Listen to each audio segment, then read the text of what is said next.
Robert Edward Lee, a name synonymous with the American Civil War, is remembered primarily for his military leadership as the commander of the Confederate Army of Northern Virginia. However, it is Lee's early life that provides crucial context to understand the man that he would become. His upbringing, familial ties, education, and appointment to West Point are integral components of his story, revealing a tapestry of honor, legacy, and expectation. Born on January 19, 1807 in Westmoreland County, Virginia, Robert E. Lee was welcomed into a prestigious lineage. He was the son of Henry Light Horse Harry Lee III, a Revolutionary War hero, and Ann Carter Lee.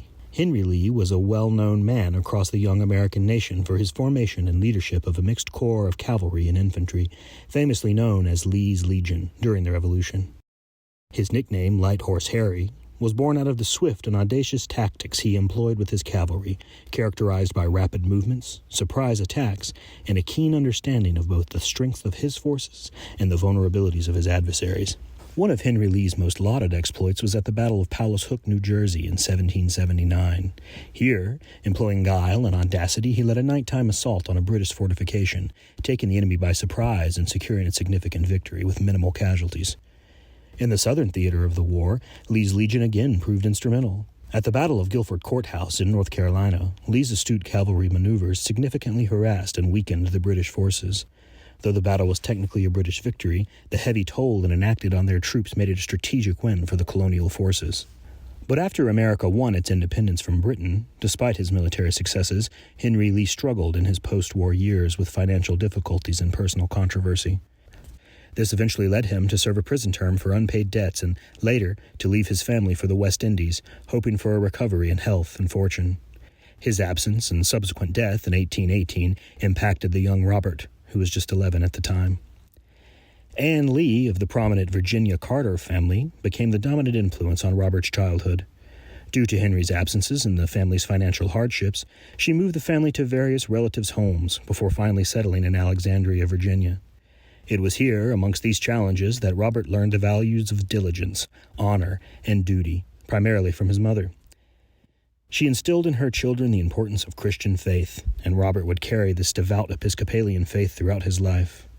The deep faith that Lee learned at his mother's knee would continue to be a defining aspect of his personal identity, and greatly influenced his worldview and decisions for his entire life. Lee's devoutness was deeply rooted in his upbringing, particularly under the guidance of his mother. The lessons he learned as a boy led him to consistently lean on his faith, often seeking solace and guidance in the teachings of the Bible during tumultuous times. His letters and personal correspondence frequently allude to his religious convictions, highlighting his belief in divine providence and the moral duties of a Christian.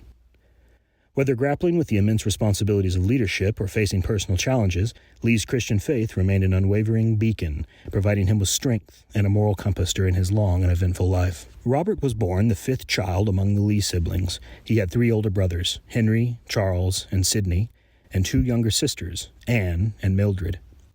The Lee siblings shared close ties, forged even stronger by their shared experiences of familial challenge. Their collective strength, mutual support, and shared sense of duty and honor played a pivotal role in shaping Robert's early perspective on life and responsibility. Stratford Hall, the Lee family's ancestral home, was a sprawling estate on the banks of the Potomac River. This grand plantation had been in the Lee family since the early 1700s and stood as a testament to the family's prominence. The grand house was the boyhood home of two founding fathers of the United States and signers of the Declaration of Independence, Richard Henry Lee and Francis Lightfoot Lee. It was in these storied surroundings that Robert would have his earliest memories, surrounded by vast fields, historical architecture, and the legacy of the Lees. Though he had to leave it behind due to the family's financial hardships, the grandeur and legacy of Stratford Hall undoubtedly left an impression on the young Lee, constantly reminding him of the weight of his heritage. The grand plantation on which Lee was raised is renowned not only for its architectural significance, but for its deep historical roots.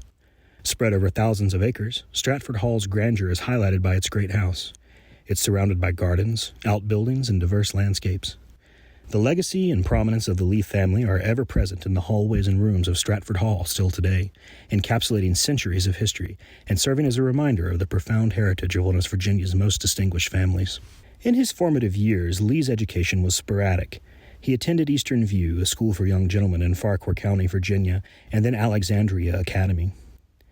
The financial troubles of the family meant that he couldn't attend prestigious schools. However, his intellect and influence of his mother, who emphasized the importance of education, helped him make the best of his circumstances. He supplemented his studies under private tutors and was known to be an eager learner, showcasing a particular aptitude for mathematics. In 1824, at the age of 17, Lee's life took a decisive turn. With the influence of his cousin, William Henry Fitzhugh Lee, Lee sought and secured an appointment at the United States Military Academy at West Point. At home, in the halls of the storied military academy, Lee thrived. His exceptional discipline and dedication were evident right away. Throughout his tenure, he did not receive a single demerit and graduated second in his class in 1829. Apart from the academic brilliance, West Point instilled in him a rigorous code of ethics and honed his leadership skills. It was here that the foundation of his military career was laid, setting him on a path that would eventually see him lead the Confederate Army.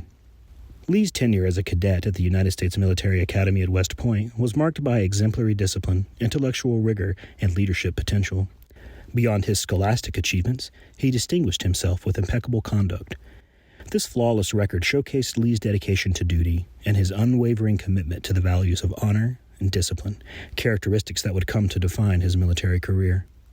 Robert E. Lee's early life was a blend of privilege and challenge.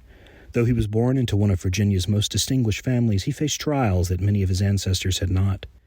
These early years, under the watchful eye of a devout mother, amidst the echoing legacy of Stratford Hall and the disciplined halls of West Point, played an instrumental role in molding Lee. They instilled in him the values of honor, duty, and dedication.